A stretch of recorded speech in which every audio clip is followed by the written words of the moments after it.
दुनिया दुनिया दुनिया दुनिया दुनिया, कितने बड़े दुनियादार। भाई भाई को बड़े मजे से धोखा दे रहा है। एक एक बालिश्त जमीन पर भाई भाई आपस में झगड़ा कर रहे हैं। ये इस मुआशरे की सच्चाई है। पड़ोसी पड़ोसी के साथ में दगा कर रहा है। हद हो गई। बेटा बाप के साथ वफादार नहीं, बेटी माँ के साथ वफादार नहीं। क्यों? दुनियादारी। अब एक जुमला बड़ा सख्त है, तल्ख है, मगर सुन लो। आज बेटा बाप के साथ वफा नहीं कर रहा। बेटे ने बाप पे हाथ उठा दिया, बेटी माँ को बुरा भला बोलने लगी। औलाद माँ बाप के साथ वफादार नहीं। वजह क्या है? वजह यह है, माँ बाप अपने परवरदिगार के साथ वफादार नहीं है, तो औलाद इन माँ बाप के साथ वफादार नहीं है। मुस्कुरा कर कहते सुभान अल्लाह। परवरदिगारे आलम खालिक़े कायनात रब्बे लम यज़ल व ला यज़ाल ने कुरान मजीद के अंदर फरमाया, दुनिया की जिंदगी, दुनिया का माल, इसके पीछे भागने वाले इंसान, अल्लाह ताला ने इसकी हकीकत बयान फरमाई, कुरान मजीद में फरमा दिया, कुल बताओ दुनिया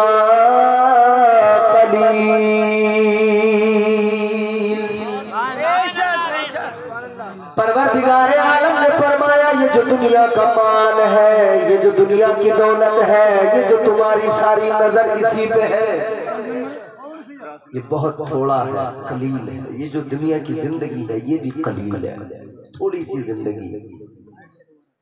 याद रखना मेरे अजीजों, आज इंसान कामयाबी की बातें करता है, तरक्की की बातें करता है। हर इंसान चाहता है मैं कामयाब हो जाऊं, हर इंसान चाहता है मैं तरक्की कर लूं, हर इंसान की तमन्ना है बैंक बैलेंस अच्छा हो, हर इंसान समझता है मुआशरे में इज्जत उस वक्त मिलेगी जब मेरे पास माल होगा। हर आदमी ये चाहता है माल होगा लोग मेरी इज्जत करेंगे, माल होगा लोग मेरी कद्र करेंगे, मैं कामयाब हो जाऊंगा। अगर मैंने जमीन खरीद ली कामयाब हो जाऊंगा, अगर मैंने प्लाट खरीद लिया कामयाब हो जाऊंगा, अगर मैंने अच्छा मकान बना लिया कामयाब हो जाऊंगा, अगर मैंने अपने बच्चों की आला तालीम उनको मैंने दिलवा दी मैं कामयाब हो जाऊंगा, अगर मैंने दो चार अच्छे अच्छे मकान बना लिए कामयाब हो जाऊंगा, अगर मैंने बच्चों की शादियां धूमधाम से कर दी मैं कामयाब हो जाऊंगा। हर इंसान यही तो कहता है, जिंदगी में यही तो करने आए हैं, इतना ही तो करना है, इतना ही करते करते जिंदगी गुजर जाती है, लेकिन इंसान का दिल नहीं भरता है। बुढ़ापा आ जाता है लेकिन ये दुनिया उसका साथ नहीं छोड़ती है, बुढ़ापा आ जाता है इस दुनिया से उसका दिल नहीं भरता है, इस दुनिया से इंसान का दिल नहीं उकताता है। ऐ मेरे अजीजों गौर करें, ये दुनिया पेश है, मरते मरते भी आदमी दुनिया की मोहब्बत को तरजीह देता है, दुनिया की मोहब्बत को अहमियत देता है। सांसें आखिर आखिर चल रही हो, मरते मरते भी उसे कुछ और याद आए ना आए, अपना माल अपना खजाना याद आता है, अपने बच्चों को बुला के कहता है इतना माल तुम रख लेना, इतना तुम रख लेना, इतना तिजोरी में छोड़ के जा रहा हूँ, भला तिजोरी में कागजात जमीन के रखे हैं, एक प्लॉट खरीदा था उसके कागज रखे हैं, एक पॉलिसी ली थी उसके कागज रखे हैं, मेरे मरने के बाद में इतना पैसा ले लेना, इतना इतना तकसीम कर लेना। आह इंसान दुनिया से जाते जाते भी सिर्फ अपनी दुनिया पे नजर कर रहा है, लेकिन कब्र के ऊपर कोई नजर नहीं है, हश्र की कोई फिक्र नहीं है। जबकि इंसान जानता है आखिरकार मरना है, कब्र में जाना है, और कब्र बड़ा सख्त तरीन मरहला है। लेकिन मेरे अजीजों, पहले मेरी ये बात जरा तवज्जो से सुनो। इंसान दुनिया से दिल लगा बैठा, इंसान दुनियादार बन गया। कितना दुनियादार बन गया, मरते मरते भी दुनिया साथ नहीं छोड़ती, मरते मरते भी दुनियादारी साथ नहीं छोड़ती। आज इंसान जमीन खरीद कर ये कह रहा है मैं कामयाब हो गया, लेकिन रब का कलाम सुनो। परवरदिगारे आलम ने कुरान मजीद में फरमा दिया, अल्लाह ताला का कुरान कहता है वल अस्री इन्नल इंसान लफी खुस्र। अल्लाह ताला ने फरमाया ज़माने की कसम, बेशक इंसान घाटे में है।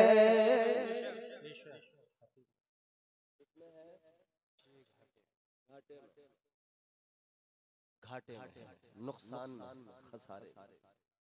अब घाटे नफे की बातें तो लोगों को बड़ी पसंद आती है ना। मोटिवेशनल स्पीकर यही तो बता रहे हैं कि कहाँ घाटा होगा, कहाँ फायदा होगा। फायदे के लिए हमारी वीडियोस देखो, फायदे के लिए हमारी बातें सुनो। बिजनेस अच्छा करना है हमसे एडवाइस लो।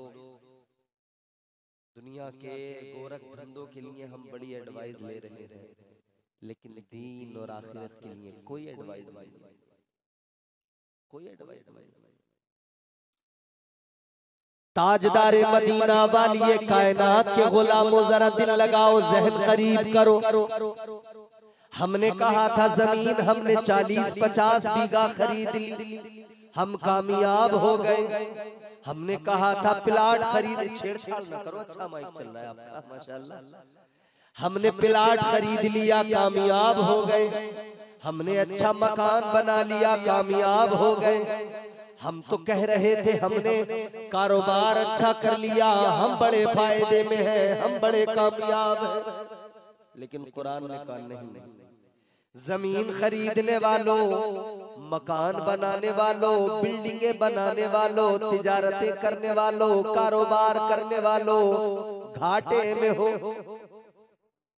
अल्लाह ताला ने फरमाया नुकसान में हो, घाटे में हो, खसारे में हो।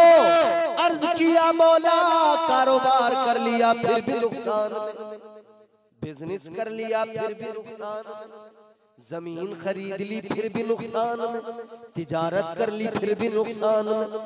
तो फायदे का सौदा क्या है? ये सब कुछ करने के बावजूद भी घाटे में, तो फायदे का मुनाफे का सौदा क्या? फिर आखिर फायदे में कौन है? घर बनाने वाला नुकसान में तो फायदे में कौन? प्लाट खरीदने वाला अगर घाटे में तो फायदे में कौन? अगर अच्छा मकान बनाने वाला घाटे में तो फायदे में कौन? अगर अच्छा कारोबार करने वाला नुकसान में तो फिर मुनाफे में कौन, फायदे में कौन? अल्लाह ताला के कुरान ने बताया, ऐ लोगों अगर जानना चाहते हो, पहचानना चाहते हो, समझना चाहते हो फायदे में कौन है, अल्लाह ने फरमाया पहला वो आदमी फायदे में, इल्लल्लज़ीना आमनू।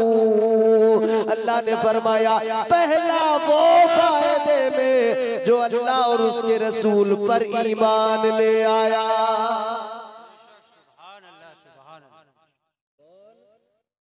मोमिन, जोर से बोलो सुभान अल्लाह। आप भी बोलो। अब अंबानी, अडानी, एलन मस्क, इन्हें देखकर नहीं कहना कि ये फायदे में है। समझ में आ रही बात? आप समझ रहे हो ना? अंबानी अडानी की दौलत देखकर दुनिया के बड़े बड़े उद्योगपति और बिजनेसमैन देखकर ये न सोच लेना कि ये फायदे में है। कुरान ने पहला ज़ाब्ता बताया, फायदे में वो है जिसके सीने के अंदर ईमान है।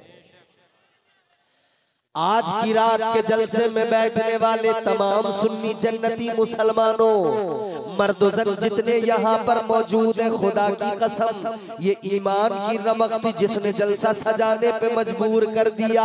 ये ईमान की रमक थी जिसने अल्लाह ताला और उसके प्यारे महबूब के जिक्र की महफिल सजाने के लिए तैयार किया।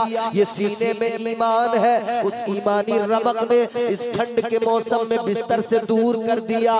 कहा चल अल्लाह का जिक्र सुनेंगे, उसके महबूब का जिक्र सुनेंगे। ये अल्लाह रसूल का जिक्र सुनने के लिए आना ये अलामत है कि सीने में ईमानी रमक मौजूद है, सीने में ईमान मौजूद है, ईमान की रमक लेके आई है।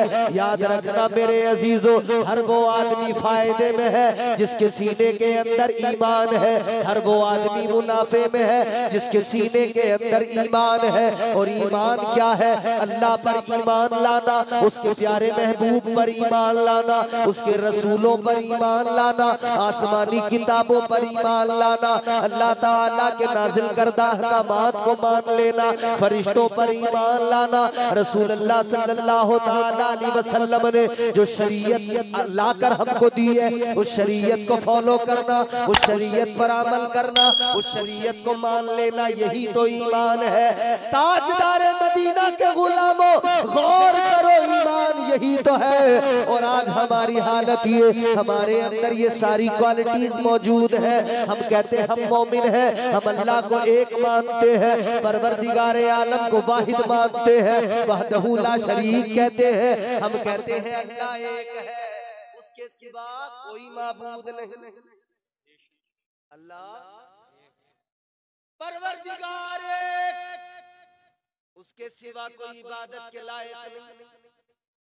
वो अकेला, वो तन्हा।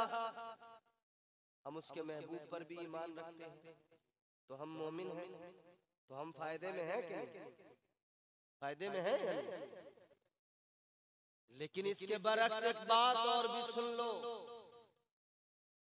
सिर्फ एक ईमान वाला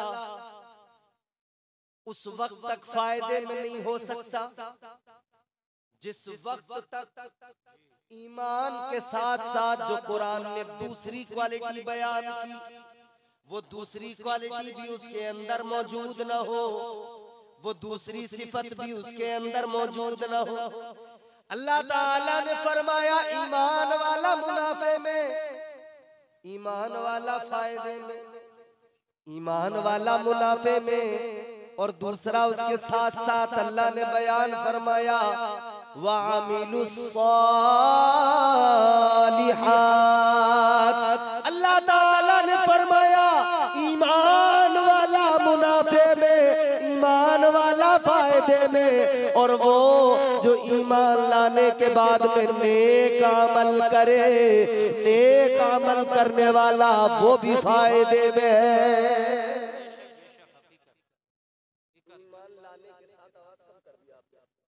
ईमान लाने के साथ अमल, ईमान और अमल दोनों चीजें एक साथ जुड़ी हुई है। मगर अब जरा अपनी तरफ नजर डालो, मुशाहिदा करो अपना। ईमान तो सीने के अंदर है, ईमान ना होता तो जलसा न सजाते, ईमान ना होता तो जलसे में ना आते, ईमान ना होता तो सर पे टोपियां न लगाते, ईमान ना होता तो कलमा न पढ़ते, ईमान ना होता तो ये बातें न पाई जाती। मगर इसके अगले वाली जो मंजिल है, इसके अगला जो मकाम है, आज उसमें हम कमजोर हैं। ईमान तो है मगर अमल के मैदान में कमजोर। ईमान तो सीने के अंदर मौजूद है मगर अमल करने को तैयार नहीं। तो एक तरफ अगर फायदे में है तो दूसरी तरफ नुकसान में। एक फायदे का काम तो है मगर दूसरा नुकसान वाला बराबर। नौजवान बुजुर्ग सारे बैठे हो, गौर से सुनना मेरी बातें। फायदे में मुकम्मल तौर पर वो बंदा है जो ईमान के साथ अमल भी करता है। ईमान के साथ अमल भी करता है, वो फायदे में ईमान तो सीने के अंदर मौजूद है मगर अमल करने को तैयार नहीं है। ईमान तो सीने के अंदर मौजूद है मगर अमल करने को तैयार नहीं। आज हमारी हालत तो यही हो गई है, अल्लाह रहम फरमाए। आज मुसलमान कौम जो आज इस कदर रुस्वा हो रही है, आज जो कौम मुस्लिम पसमानदगी का शिकार है, आज दुनिया के अंदर इतनी बड़ी कौम को जो जलील रुस्वा किया जा रहा है, जानते हो वजह क्या है? जब 313 मैदाने बद्र में खड़े थे, फतह ने कदम चूम लिए थे। जब उहद के मैदान में खड़े थे और एक बार बाजी पलटकर दोबारा जब डट गए तो फिर फतह नुसरत इनके कदमों में आकर लिपट गई। यही गाजी थे जब मैदान हुनैन के अंदर डट गए, फतह नुसरत ने इनके कदमों को पकड़ लिया। अल्लाह की कसम, जब खैबर में अलम लेकर आगे बढ़े, फतह नुसरत ने दामन को थाम लिया। जब 313 थे तब भी कामयाब थे, जब करबला में 72 रह गए तब भी अल्लाह ताला ने फतह नुसरत को इनका मुकद्दर बना दिया। जब 313 थे तब भी कामयाब थे, जब करबला में 72 थे तब भी कामयाब थे। आगे बढ़ो, जब हमारे मुआशरे के अंदर बेहयाइयां बढ़ने लगी, खुराफात बढ़ने लगी, जब मुआशरे के अंदर बदामालियां बढ़ने लगी, मेरे अजीजों क्या हुआ? हजरत उमर ने जिस बैतुल मुकद्दस को फतह किया था, उस बैतुल मुकद्दस को वापस यहूदियों ने छीन लिया, वापस यहूदियों का कब्जा हो गया। लेकिन फिर वही बैतुल मुकद्दस, एक जरी इंसान पैदा हुआ, एक बहादुर पैदा हुआ, सुल्तान सलाहुद्दीन अय्यूबी आए। सुल्तान सलाहुद्दीन अय्यूबी ने इन काफिरों को, इन जालिमों को इनकी औकात बता दी, यहूदियों को औकात बता दी। सुल्तान सलाहुद्दीन अय्यूबी ने फिर से इस्लाम का परचम लहरा दिया, बैतुल मुकद्दस पे फिर से कब्जा कर लिया। आज मेरी बात दिल की तख्ती पे लिख लो, आज हमारे दरमियान हालात क्या है? कल सुल्तान सलाहुद्दीन अय्यूबी पैदा हुए, कल नूरुद्दीन जंगी पैदा हुए, कल मोहम्मद बिन कासिम पैदा हुए, कल ऐसे नौजवान पैदा हुए, कल सैयद सालार मसूद गाजी पैदा हुए।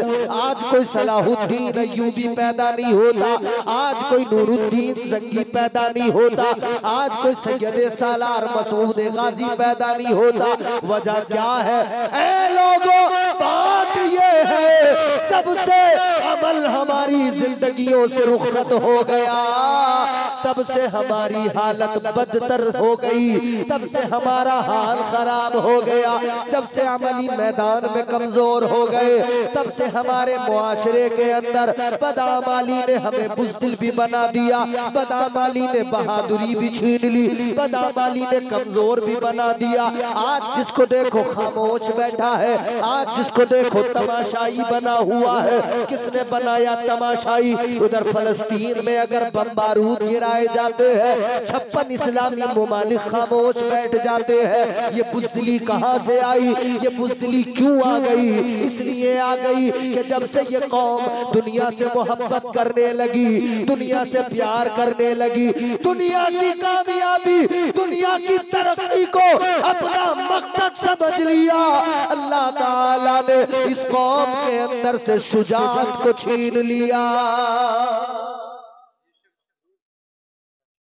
शुजाअत चली गई, रुखसत हो गई। क्यों? क्योंकि बदआमाली ने दिल सियाह कर दिए, दिल काले कर दिए, दुनियादार बन गए हम। और कितने बड़े दुनियादार बन गए, कितने बड़े। भाई भाई को धोखा दे रहा है और कितनी बड़ी दुनियादारी होगी। बोलो भैया, बात मेरी गलत हो तो बताओ, जरा से आवाज बढ़ा दो, थोड़ी बात समझ में आ रही है? सुनेंगे? खत्म कर दूं? अगर परेशान हो तो बता दें आप।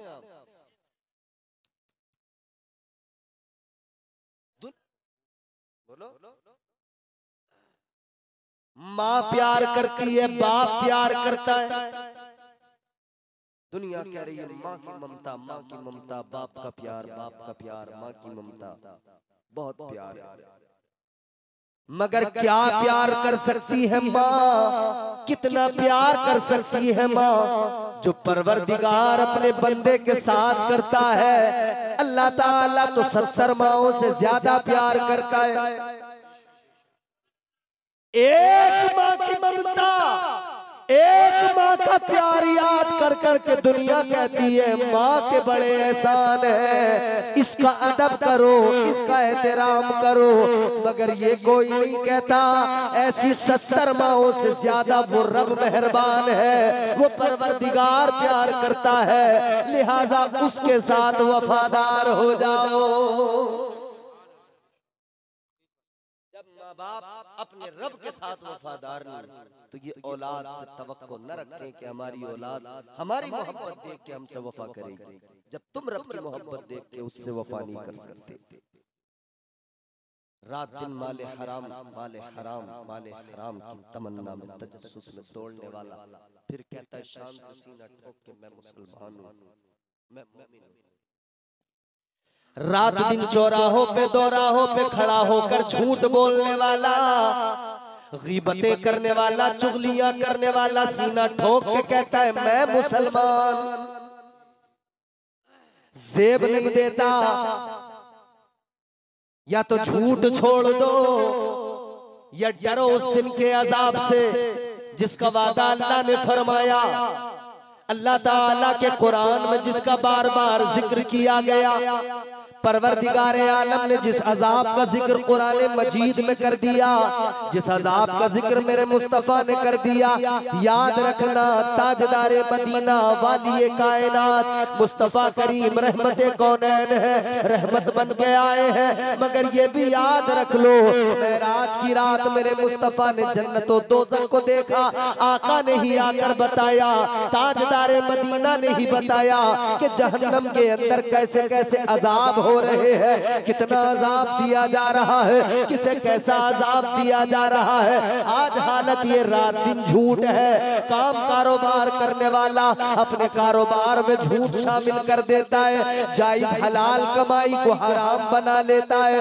एक ताजिर तिजारत करने वाला अपनी तिजारत में जरा सा झूठ बोलकर सारी मेहनत को बर्बाद कर लेता है, अपनी सारी दौलत को हराम का बना लेता है। एक किसान जब जमीन से फसल पैदा करता है, फसल तैयार हो गई, बड़ी मेहनत की बड़ी मशक्कत की है फसल को तैयार करने में, फिर फसल को काट लिया, अनाज लेकर आ गया, लेकिन उसको बेचते हुए या उसके पूरे प्रोसेस में कहीं ना कहीं कोई ना कोई ऐसा काम कर बैठता है जिसकी वजह से आने वाला इतनी मेहनत मशक्कत का पैसा हराम की दौलत में तब्दील हो जाता है, या अपने माल का अपनी फसल का उश्र न निकाल कर उश्र न देकर उस सारी की सारी मेहनत को बर्बाद कर लेता है। ऐ मेरे अजीजों याद रखना, इतनी मेहनत करने के बावजूद भी, इतनी मशक्कत करने के बावजूद भी अगर हाथ में जो बचा है वो जायज और हलाल न रहा तो अफसोस करने का मकाम है, सोचने का मकाम है। आखिर छोटी छोटी चीजें कितना हमें बेकार बना देती है, छोटी छोटी चीजें आखिर कितना पीछे ढकेल देती है। आओ जरा जहन करीब करो,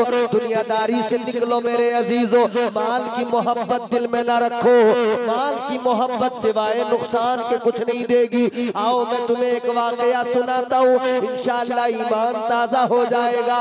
आप जरा सा दिल लगा के सुनो और प्यार से मोहब्बत से बोलो सुभान अल्लाह।